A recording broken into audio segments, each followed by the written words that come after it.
मेरे साथ बैठे यूनिवर्सिटी के सीनियर ऑफिसर्स प्रोफेसर शिल्पा जो विश्वविद्यालय में पहले दिन से ही हमारे साथ है। जब ये यूनिवर्सिटी बनाने का विचार आया तो मैंने डॉक्टर जुल्का को कहा कि आओ हम मिलकर बैठते हैं और एक प्राइवेट यूनिवर्सिटी में करते हैं जो अनुसंधान के ऊपर आधारित हो। इसी प्रकार डॉक्टर पूरी भी रिटायर हुए थे, मैंने इनको भी इस वक्त रिक्वेस्ट किया कैशू में यूनिवर्सिटी ज्वाइन करें। तो शुरू में तो ये रायपुर चले गए थे, तो क्योंकि जिनको पहाड़ों से प्यार होता है वो पहाड़ों में वापस आ ही जाते हैं। डॉक्टर सौरभ मेरे साथ है, ये डीन रिसर्च एंड डेवलपमेंट है, बड़ी ब्रिलियंट है, बाहर से पढ़कर आए हुए हैं। क्योंकि शून्य यूनिवर्सिटी का इनका आना बड़ा महत्व रखता है। क्योंकि जब शून्य यूनिवर्सिटी बनी उस वक्त विचारधारा यही थी कि हम कैसे एक अच्छा विश्वविद्यालय हिमाचल में बना सकते हैं। अच्छा विश्वविद्यालय क्या होगा, तो हमें पता लगा कि दुनिया में यूनिवर्सिटीज की रैंकिंग होती है और इंडियन यूनिवर्सिटी कोई भी उस दिन 200 की संख्या में नहीं थी। मुझे पहले तो धक्का लगा कि इतना बड़ा देश, क्योंकि मैं एक साइंटिस्ट हूँ, मैं वाइस चांसलर रहा एग्रीकल्चर यूनिवर्सिटी पालमपुर में और हॉर्टिकल्चर फॉरेस्ट्री यूनिवर्सिटी में 25 साल सेवा की, first as professor of forest sciences and then as director vice chancellor मैं पालमपुर गया।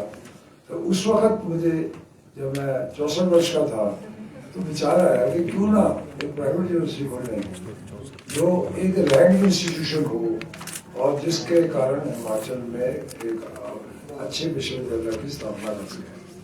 तो उसी विचारधारा को लेते हुए हमने अपनी जर्नी शुरू की और रास्ते में पता लगा कि यूनिवर्सिटियाँ की काउंटिंग कैसे होती है, कैसे ये यूनिवर्सिटियाँ रैंक होती हैं। वो स्टडी करने के बाद पता लगा कि अगर 100 मार्क्स हैं रैंकिंग के लिए, 30 नंबर तो शिक्षा किस प्रकार की एजुकेशन आप बच्चों को दे रहे हैं, 30 नंबर रिसर्च के हैं, 30 नंबर लोग आपके बारे में क्या सोचते हैं यूनिवर्सिटी के बारे में उसके हैं, 10 नंबर डाटा के मिसलेनियस हैं। तो स्टडी करने पर यह भी पता लगा कि Indian institute of science Bangalore जो बहुत पुराना इंस्टीट्यूट है, जिसको सीवी रमन जो बहुत बड़े वैज्ञानिक थे हिंदुस्तान में पहले, जिसको नोबेल पुरस्कार मिला था पहली बार, भारत का first Nobel prize British time में, उन्होंने उसकी स्थापना की थी। उस इंस्टीट्यूशन का वो इंडियन टॉपर है, पर दुनिया की 200 लिस्ट में नहीं है।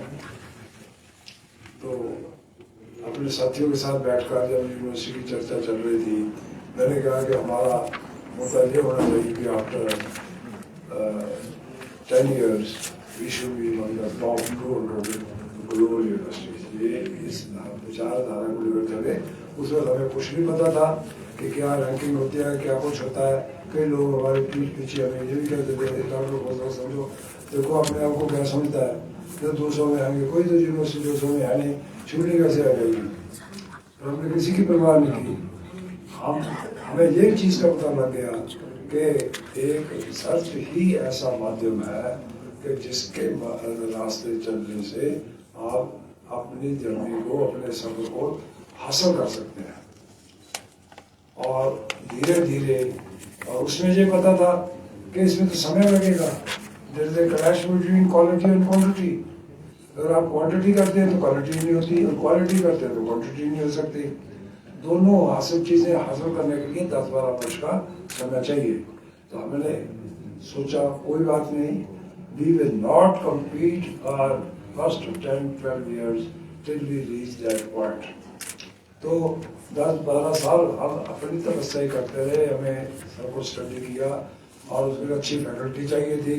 और उसमें ये था कि अच्छी फैकल्टी है उसमें Indian PhD with experience of research abroad. Doctor Saurabh यहाँ बैठे हैं, he did his PhD and then went abroad for 3 years. वहाँ से 3-4 साल के बाद भारतवर्ष आए. ऐसे डॉक्टर सौरभ की श्रेणी के काफ़ी लोग हम अट्रैक्ट कर सके जब ये विश्वविद्यालय बना था. वही इस विश्वविद्यालय की नींव है. अगर कोई पूछे कि आपने ऐसे कैसे हासिल कर लिया, मुझे चेयरमैन यूजीसी ने भी बताया था एक दफा, सिर्फ 1-to-1 इंटरव्यू, कि आपने कैसे किया, कि आपका क्या मॉडल है, आप तो एक प्राइवेट यूनिवर्सिटी हो. मैंने कहा जी देखिए, पहली बात तो है कि दूसरा नहीं कर सकते, ये प्राइवेट यूनिवर्सिटी जरूर है, पर इनके जो कर्ता धर्ता है उनको पैसे में इंटरेस्ट नहीं है. उनको तो इंटरेस्ट है कि यूनिवर्सिटी अच्छी चले और ये यूनिवर्सिटी अपना रैंक और स्थान अपना संसार में बनाए. कोई बिजनेसमैन नहीं है. आप खुद ही सोच लीजिए, मैं उसको 64 वर्ष का था जब मैंने यूनिवर्सिटी की दाखिला की. मैं 70 साल की उम्र में हो गया और मुझे ऐसे वाली बात तो लगती नहीं. And not only this, in the process the whole my family has now they both were IITs and high qualified engineers and MBA from different institutions. The whole family came and jointly with another family of Solar we established this institution. और एक ही था कि इस institution को आप आगे लेकर जाएंगे, दुनिया की टॉप यूनिवर्सिटी में इसको काउंट करना चाहेंगे और जिसमें डॉक्टर सौरभ जैसे व्यक्ति और आज भी हमारे पास अच्छी श्रेणी की अच्छी कैटेगरी के वैज्ञानिक है. Because without the support of the scientist, खरूचे को देखकर खरूचा तो रंग पकड़ सकता है, पर खरूचा तो होना चाहिए ना. तो हमें उसी धारणा के साथ हमने अपनी यूनिवर्सिटी की स्थापना शुरू की. और मुझे आज प्रसन्नता भी होती है कि आज शून्य यूनिवर्सिटी संसार की, मैं वर्ल्ड यूनिवर्सिटी रैंकिंग की बात कर रहा हूँ, इंडियन रैंकिंग की बात में आऊँगा. वर्ल्ड यूनिवर्सिटी रैंकिंग 2 है. एक को टाइम्स हायर एजुकेशन कहते हैं, एक को QS कहते हैं. Times Higher Education is more research focused, और क्योंकि हम 100 में आना चाहते थे, 200 में आना चाहते थे, तो हमने टाइम्स हायर एजुकेशन को अपना मुद्दा बनाया शून्य यूनिवर्सिटी में. In other words, focus, research to be focused on areas of priority, and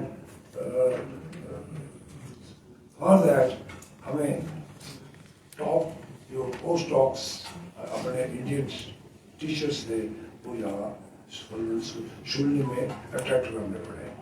और हमारा जो सोच विचार था उस हिसाब से हमने अपनी टीम को गाइड किया. भाई हमें ज़्यादा पेपर नहीं चाहिए, क्योंकि इंडिया में पेपर का नंबर पूछते हैं.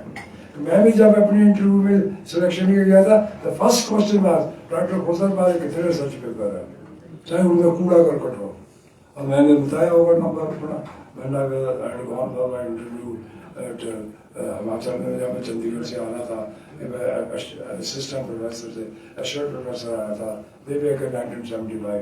तो मुझे यही क्वेश्चन पूछा गया था कमेटी ने कि तुम्हारे कितने पेपर हैं. कोई नहीं क्वालिटी पूछता था, पर हमने अपने विश्वविद्यालय देखा कि हम क्वांटिटी नहीं करेंगे, हम क्वालिटी करेंगे. And shortly we will have to wait for first 10 years we are not even eligible to compete. क्योंकि कंपटीशन ये होता है कि 5 सालों में 1000 इस टाइप के पेपर होने चाहिए. वो हमारे नहीं हो सकते थे. हमने खुद जान बूझ कर सोच समझ कर ये अपने कंडीशन अपने मन में रखी थी, तो we were no here.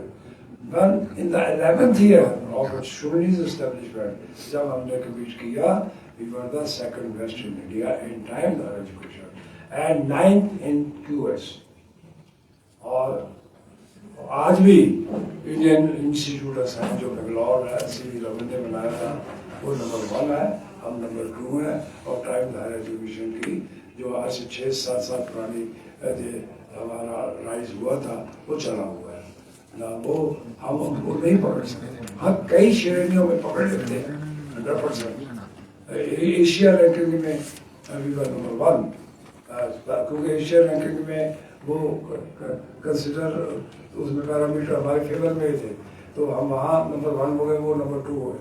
But global ranking में वो हमेशा ही नंबर 1 रहेंगे. उनको पब्लिक परसेप्शन के 30 नंबर है. They will always get 30 out of 30. Whereas Shulin University will not get more than 15. हमें 15 ही मिलते हैं, पर फिर भी हम उनका मुकाबला कर रहे हैं, क्योंकि हमारे रिसर्च में जो हमने रिसर्च की नींव रखी थी उसमें हाई स्कोरिंग होती है। तो मैं ये बड़े फख्र से कहता हूँ, आज आपके प्रांत में एक ऐसी यूनिवर्सिटी है वो जो कह सकती है we are second best in India, और एक एग्जाम्पलरी है। अगर किसी व्यक्ति को, इस यूनिवर्सिटी के चांसलर को अगर चेयरमैन यूजीसी बनाए मुझे समझने के लिए कि आपका मॉडल क्या है, तो वो कई एक इम्पॉर्टेंट बात होगी कि उसको मतलब एप्रिसिएशन की बात की कि मैं जो हर चेयरमैन यही चाहेगा, why should you alone, why not other universities, why not the government universities should come up. मैंने कहा जी गवर्नमेंट यूनिवर्सिटियों में नहीं हो सकता, वहाँ फ्रीडम है। हम तो अब पहले ही प्लान करके टीचर ऐसे लेते हैं जो हमें उस रास्ते पे ले जा सके, तो इट्स वेरी डिफिकल्ट। आप हाँ कुछ यूनिवर्सिटियों को फंड कर सकते हैं, ऐसा स्कीम डेवलप कर सकते हैं कि हमने हाई रैंक इंस्टीट्यूशन इंडिया में तैयार करने हैं। But anyway that was an idea, a good discussion with the chairperson. तो आज जो हम बैठे हैं, हमें वी आर प्राउड टू से we as a private university and also Indian university. The question is not of Indian or private. The question was Indian university. We are second best among the world universities. और हमने सोचा कि क्यों ना हम अपने इस बात को आप सबसे शेयर करें। और हिमाचल के लिए प्राइड की बात है कि यहाँ बाहर के प्रांतों से बच्चे आते हैं, और उसके कारण हमें ऐसा हमारी वर्ल्ड यूनिवर्सिटी के साथ एसोसिएशन होती है, वो तो रैंकिंग देखते हैं, इंडिया में कोई देखे चाहे ना देखे, क्योंकि इंडियंस तो नाम भी देखते हैं ना, हाँ वो छोड़ो यार वो तो प्राइवेट यूनिवर्सिटी उसको क्या लेना देना लो, वो दे मसाफोर सिटिंग इन ऑस्ट्रेलिया और इन यूके और इन अमेरिका, वो तो अपने कंप्यूटर में देखेगा what is the list of the Indian university, वो तो उनको तो पता है। एंड ऑब्वियसली वो शूलिंग यूनिवर्सिटी के साथ तालमेल करना चाहते हैं, they enter into MoUs and हमारे स्टूडेंट पढ़ने जाते हैं, उससे उनको फायदा होता है, और वहाँ के लोग भी शॉर्ट टर्म में भी आते हैं। मेरा कंसर्न ये है कि हमारे स्टूडेंट तो वहाँ जा रहे हैं, भाई शूलिंग यूनिवर्सिटी का स्टैंडर्ड ये क्यों ना हो कि बाहर से हम लोग यहाँ आना शुरू हो। हमारी आगे की धारणा यही है, हमारा मिशन यही है to attract the students from abroad, that they come here for study. अब हमारे जाने से शुरू हो गए बायलैटरल रिलेशन में, पर आने पर थोड़ा, but we are working hard कि हमारा प्लान हम यही है, यही हम सोचते हैं कि कैसे हम दूसरे बाहर के देशों से, बड़ी दुनिया की बड़ी कंट्री से, चाहे ऑस्ट्रेलिया है, चाहे यूके है, चाहे अमेरिका है, कोई भी और कंट्री है, we should be able to attract students. तो उसी के ऊपर हम बात अपना प्लान डेवलप कर रहे हैं, फैकल्टी की रिक्रूटमेंट डेवलप कर रहे हैं, so that we can achieve our target, thereby we can attract the foreign students. हमारे पास डेवलपिंग कंट्री से तो आने शुरू हो गए, साउथ ईस्ट से, but still we don't have even a single student from, I would say, जो सफेद रंग का गोरे रंग का मतलब ग्रेड हमारे पास इसलिए आया हो कि उसमें शून्य की शिक्षा प्राप्त करनी है।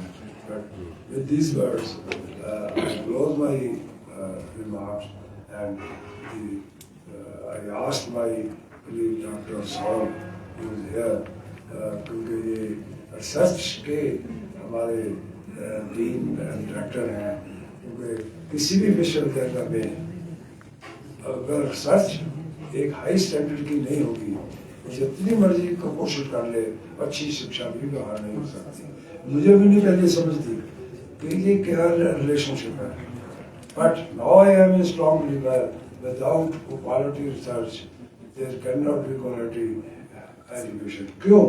जो अच्छी रिसर्च करेगा और वो एक अच्छा स्टूडेंट टीचर भी बनेगा, जो अच्छा टीचर होगा अच्छी एजुकेशन देगा, ये दोनों चीज़ों का एक सिम्बियोसिस है, मेल है, इनको अलग नहीं किया जा सकता।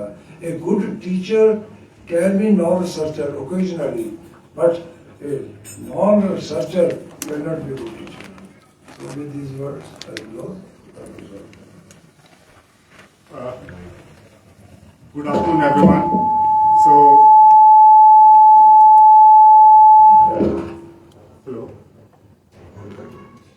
hello. Good afternoon, everyone. तो सबसे पहले तो मैं सारे मीडिया वालों का धन्यवाद करना चाहूंगा, क्योंकि पिछले 16 साल की हमारी जो जर्नी रही है शूली यूनिवर्सिटी की, आप सबने बहुत सपोर्ट किया है एक क्वालिटी इंस्टीट्यूशन को, क्वालिटी एजुकेशन को, क्वालिटी रिसर्च को, जो शूली यूनिवर्सिटी ने हमेशा से ही प्रोवाइड किया है। और आज भी आप सब लोगों को देख के बहुत ही उत्साहित हूं कि इतने सारे लोग आए हमें सुनने के लिए। रिसर्च की बात करने से पहले एक छोटा सा क्लैरिफिकेशन है। जैसे सर बता रहे थे कि शूली यूनिवर्सिटी इंटरनेशनल रैंकिंग्स में भी है, तो जो टाइम्स हायर एजुकेशन जो वर्ल्ड यूनिवर्सिटी रैंकिंग्स है, जिसमें दुनिया की सारी यूनिवर्सिटी की को ग्रेड किया जाता है, तो हिंदुस्तान में शूली यूनिवर्सिटी नंबर 1 प्राइवेट यूनिवर्सिटी है। जितनी भी प्राइवेट इंस्टीट्यूशन इंडिया में है, कभी भी बने हो, शूली यूनिवर्सिटी उनमें नंबर 1 है। अगर हम ओवरऑल बात करें गवर्नमेंट और private institutions together, Shoolini university number 2 पे है। इंडियन इंस्टीट्यूट ऑफ साइंस हमसे आगे है, हम दूसरे नंबर पे हैं। So this is the only clarification that I would like to give. अगर हम रिसर्च की बात करते हैं, आप लोग सोच सकते हैं रिसर्च एक ऐसा एरिया है जो मनी इंटेंसिव है, जिसमें बहुत पैसे की जरूरत होती है, लैब्स की जरूरत होती है, इंफ्रास्ट्रक्चर की जरूरत होती है।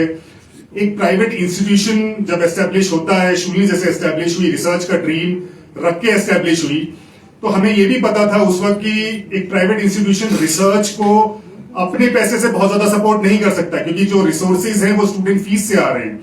तो क्वालिटी फैकल्टी शूली में रिक्रूट की गई, और जो फैकल्टी रिक्रूट की गई उनसे ये उम्मीद थी कि वो कॉम्पिटिटिव रिसर्च ग्रांट्स जो हैं, जो government of India, central government, state government, private funding agencies जो देती हैं, कि वो लेकर आए, जिससे कि हम रिसर्च को ग्रो कर सके, रिसर्च में अच्छा काम कर सके, सोसाइटी के लिए अच्छा काम कर सके, रिसर्च पेपर्स अच्छे ला सके, और जो कहीं ना कहीं हमें रैंकिंग में भी हेल्प करेगा।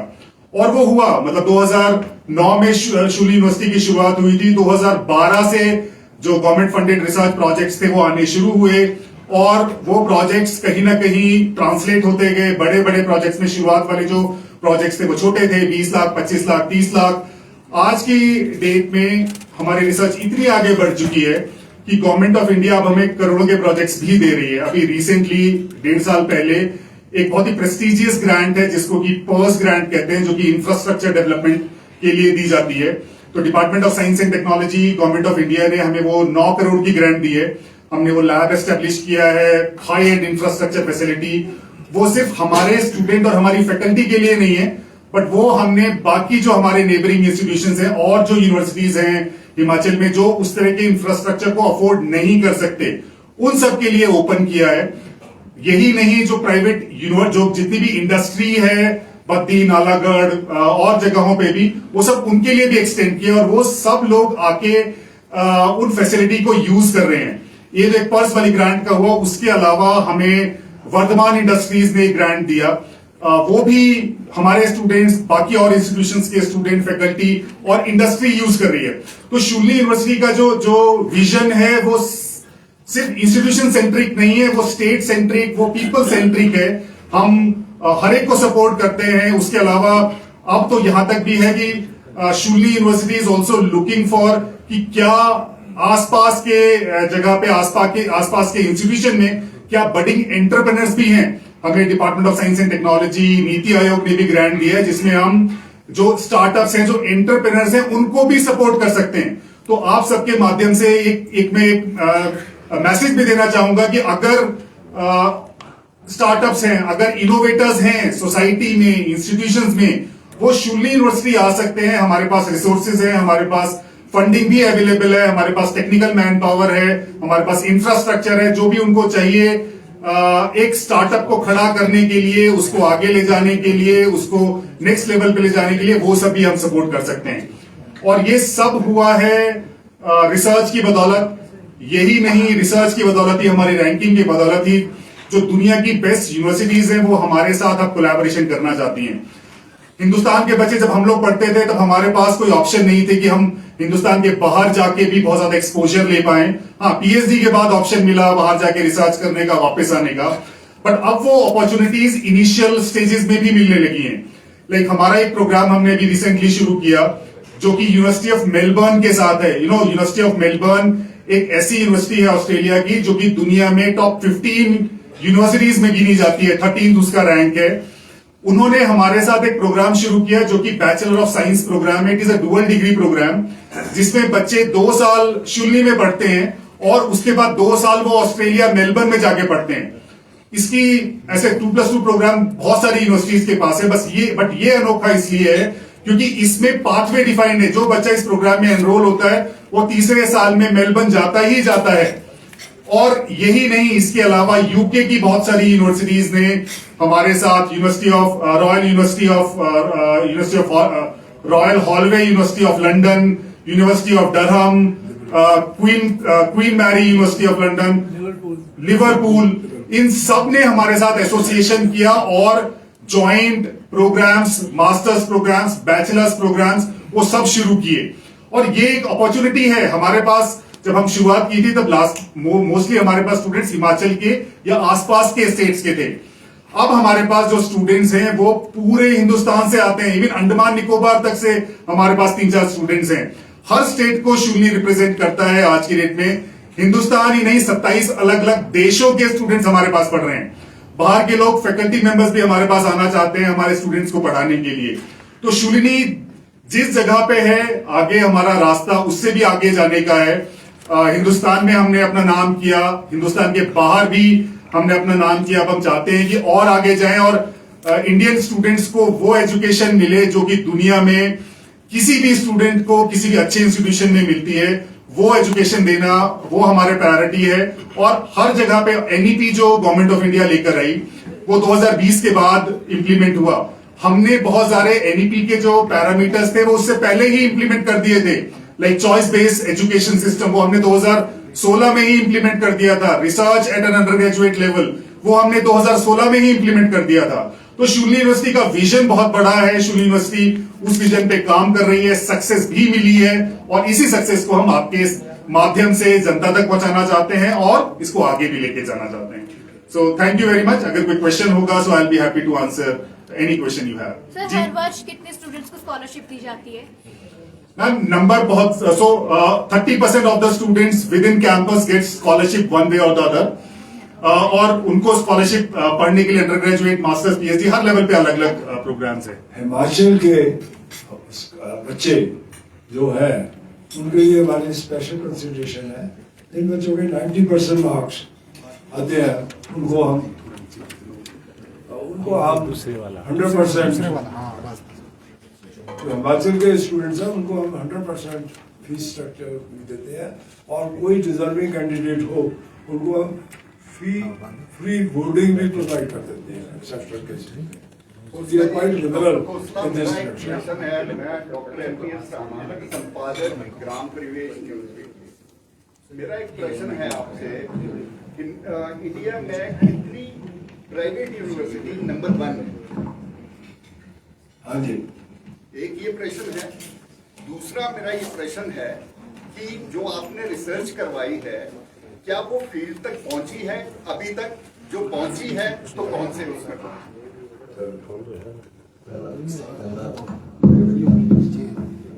पहला क्वेश्चन है प्राइवेट यूनिवर्सिटीज कई जगह क्लेम करते हैं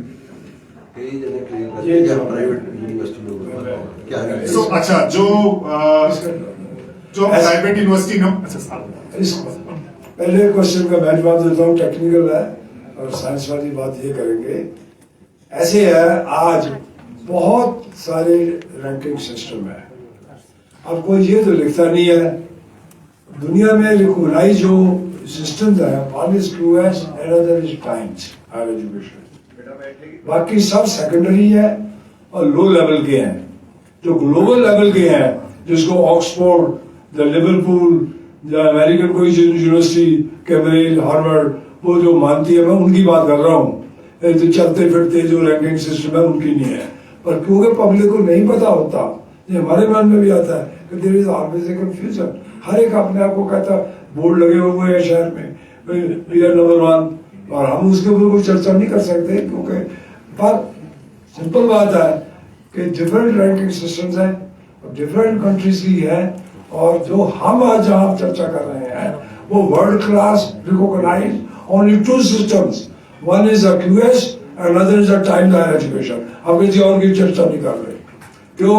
वो रिकॉग्नाइज है, आज भी थे, पहले भी थे, आज से 50 साल पहले भी थे. वो रहेंगे, बाकी नए आ जाते हैं. This is in A way it's a business also उनके लिए कि भाई आप पैसे लो, फीस ले लो और उनको रैंकिंग दे दो. हमारे पास भी आते हैं. We never go, we believe only in QS. पहले हमने टाइम्स हायर एजुकेशन से शुरू किया क्योंकि that is most research oriented. हम आपको जब खुशी होगी आपको सुनकर, हमने 10 साल तपस्या की, 11वें साल अप्लाई किया.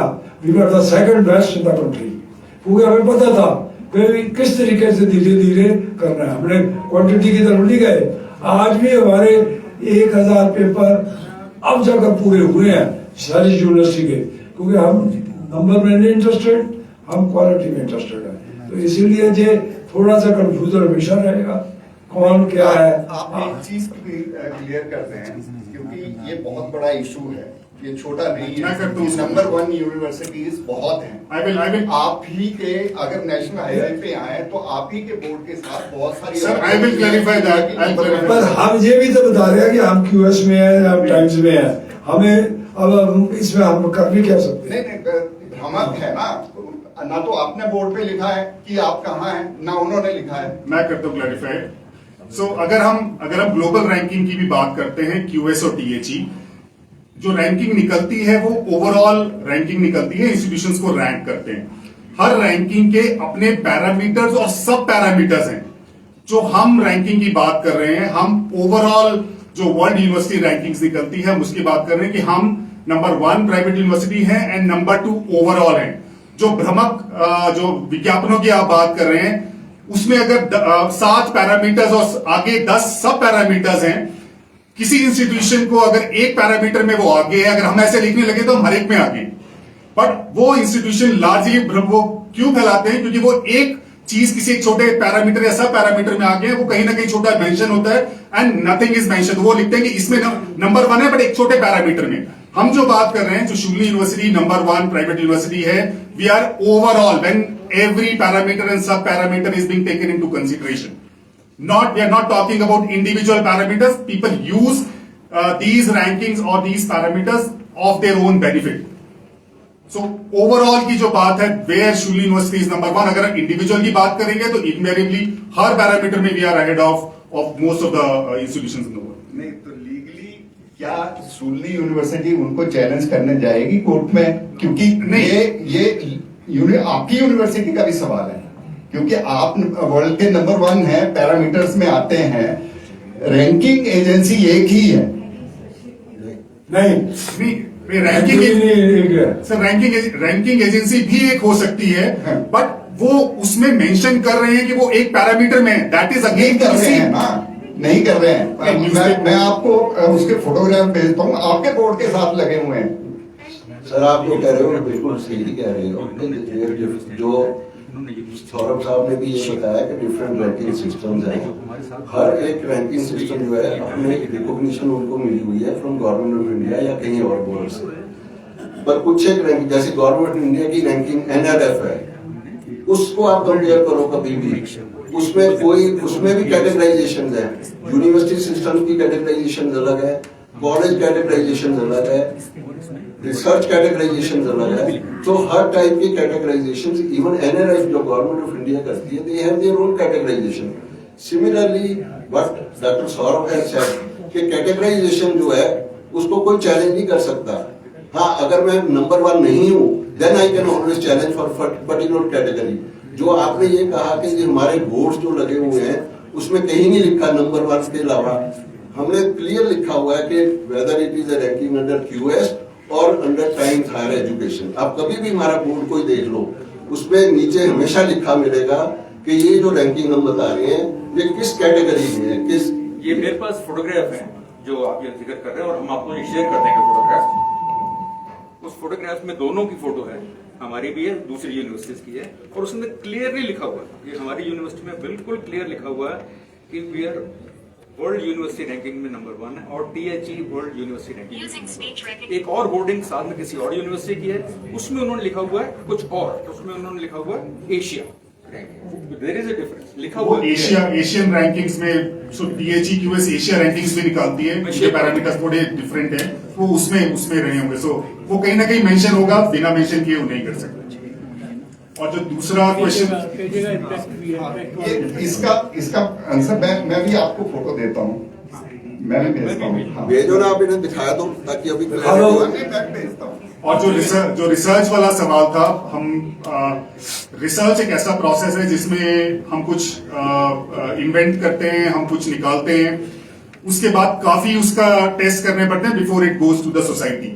चुल्ली बहुत सारे एरियाज में बहुत अच्छा काम कर रहा है। हमारा आर्टिफिशियल इंटेलिजेंस में बहुत सारे ऐसे इनोवेशंस हैं जो कि मार्केट तक जा चुके हैं। इवन इंडस्ट्रीज भी उन इनोवेशंस को लेकर यूज कर रही है। हमारे स्टार्टअप्स भी हमने रोल आउट किए। ZCPS is one of the startups, Shoolini life sciences is one of the startup जो कि हमारे इनोवेशंस को लेके ही काम कर रहे हैं।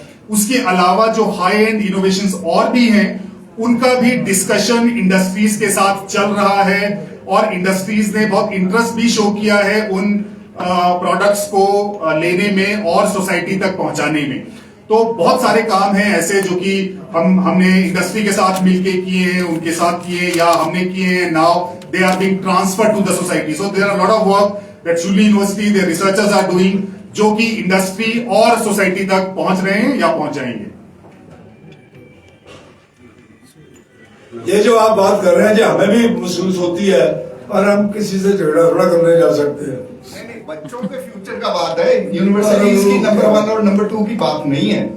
ये हिमाचल या दूसरे बच्चे जो आ रहे हैं उनके फ्यूचर की बात है, क्योंकि वो भ्रामक है। अब भ्रामक आप हैं या वो हैं, वो कैसे डिसाइड करेगा एक स्टूडेंट? अगर रिसर्च के हम एरियाज की बात करें, लाइक हिमाचल, आप लोग जानते हैं हिमाचल का जो मेडिसिनल प्लांट्स हैं वो बहुत ज्यादा यूजफुल है। हमारे दादा परदादा लोग यूज करते थे डे टू डे एलिमेंट्स को, डे टू डे बीमारियों को दूर करने के लिए। उन्हीं को यूज करके हमारे वैज्ञानिकों ने ऐसे फॉर्मुलेशंस बनाए हैं। लाइक आई डोंट नो आपको पता है कि नहीं पता, एक बीमारी होती है स्किन की जिसको सोरियासिस बोलते हैं। सोरियासिस का कोई क्योर नहीं है, वो प्रॉब्लम क्रिएट करता है, इचिंग होता है, स्केलिंग होता है। तो हमारे वैज्ञानिकों ने काला जीरा जो कि किन्नौर में पाया जाता है उसको यूज करके फॉर्मुलेशन बनाया है जो कि उस क्रॉनिक सिचुएशन को ईज आउट करता है, थोड़ा उसकी जो तकलीफ है उसको कम करता है। हमने प्लांट्स को लेके, मोरिंगा को लेके वाटर प्यूरिफिकेशन किट्स बनाई हैं। हमने सिर्फ पीने का पानी ही नहीं, हमने इंडस्ट्रीज के साथ मिलके भी काम किया है। लाइक जर्मन इंडस्ट्री है हेंकल, वो हमारे साथ मिलके काम कर रहे हैं। उनके सलॉन वेस्ट वाटर को कैसे प्यूरिफाई किया जाए उसको यूज कर रहे हैं। हिमाचल एग्रीकल्चर स्टेट है, फार्मिंग स्टेट है। बहुत सारे हमने ऐसे माइक्रोबियल फॉर्मुलेशंस डेवलप किए हैं जो कि ग्रोथ को बढ़ाते हैं, क्योंकि एवरीवन इज कंसर्न कि पेस्टिसाइड्स बहुत ज्यादा यूज हो रहे हैं। तो वो फॉर्मुलेशंस भी हैं, वो भी कहीं ना कहीं इंडस्ट्री तक जा रहे हैं। इंडस्ट्री के साथ डिस्कशन हो रहा है और आगे आने वाले समय में बहुत सारे ऐसे प्रोडक्ट्स हैं जो कि इंडस्ट्री लेगी और मार्केट में आएंगे और फार्मर्स को हेल्प करेंगे। सर, आपकी यूनिवर्सिटी सारे स्टूडेंट्स को इक्वली ट्रीट करती है, क्योंकि आज का युवा पीढ़ी जो है ड्रग एडिक्शन की तरफ ज्यादा एडिक्ट हो रहा है। अगर आपका अगर किसी मेडिसिन का बच्चा आपकी यूनिवर्सिटी में पाया जाता है ड्रग एडिक्ट, तो क्या आप एक्शन लेंगे, क्योंकि वो हमेशा बच जाते हैं? We are a zero tolerance campus. Brigadier Mehta यहाँ पे कोई भी ऐसा केस होता है सबसे पहले इनके पास आता है, और हिस्टोरिकली भी अगर कोई ऐसा केस आया है हमने स्ट्रिक्टेस्ट पॉसिबल एक्शन लिया है। We don't tolerate anything on campus and even in the nearby area, and we keep track of everything. So zero tolerance to any such things. Sir, आपके यूनिवर्सिटी के बच्चे को highest अभी तक कितना package मिला है जो जिनकी प्लेसमेंट हुई है? So this year highest package जो किसी स्टूडेंट को मिला है वो 42 लाख रुपए है। 42 लाख रुपए का पैकेज मिला है, वो अभी का हाईएस्ट पैकेज है। और हर सब्जेक्ट का अपना अलग अलग रहता है, बट हाईएस्ट पैकेज कैंपस का 42 लाख रुपए है। मिनिमम करीब 7 के आसपास रहता है। हर सब्जेक्ट में अलग है, but on an average minimum package is 7 and highest is average is 7 and highest is around 42। Sir, पिछले साल कितने स्टूडेंट्स को प्लेसमेंट मिला है? ओके, सो जो प्लेसमेंट की बात है, साइंस रिसर्च वाले एरियाज हैं उसमें आधे स्टूडेंट्स हायर एजुकेशन के लिए जाना चाहते हैं, हम उनको वो भी सपोर्ट करते हैं। वो हिंदुस्तान में हायर एजुकेशन के लिए जाना चाहते हैं, हिंदुस्तान के बाहर भी हायर एजुकेशन के लिए जाना चाहते हैं। सो करीब 30-35% स्टूडेंट्स का इंटरेस्ट हायर एजुकेशन में होता है और वो हायर एजुकेशन के लिए हम उनको सपोर्ट करते हैं। हमारा इंटरनेशनल ऑफिस है, हमारे यूनिवर्सिटीज के साथ टाई अप्स हैं इंडिया में, बाहर वो उनको हेल्प करते हैं। जो प्लेसमेंट की बात है, फुल फंक्शनल प्लेसमेंट सेल है। जितने स्टूडेंट इलिजिबल हैं प्लेसमेंट के लिए और जो प्लेसमेंट पाना चाहते हैं, इनवैरिएबली हर स्टूडेंट को प्लेसमेंट मिलता है, 100% प्लेसमेंट। कई बार ऐसा भी होता है कि कंपनी के पास पोजीशंस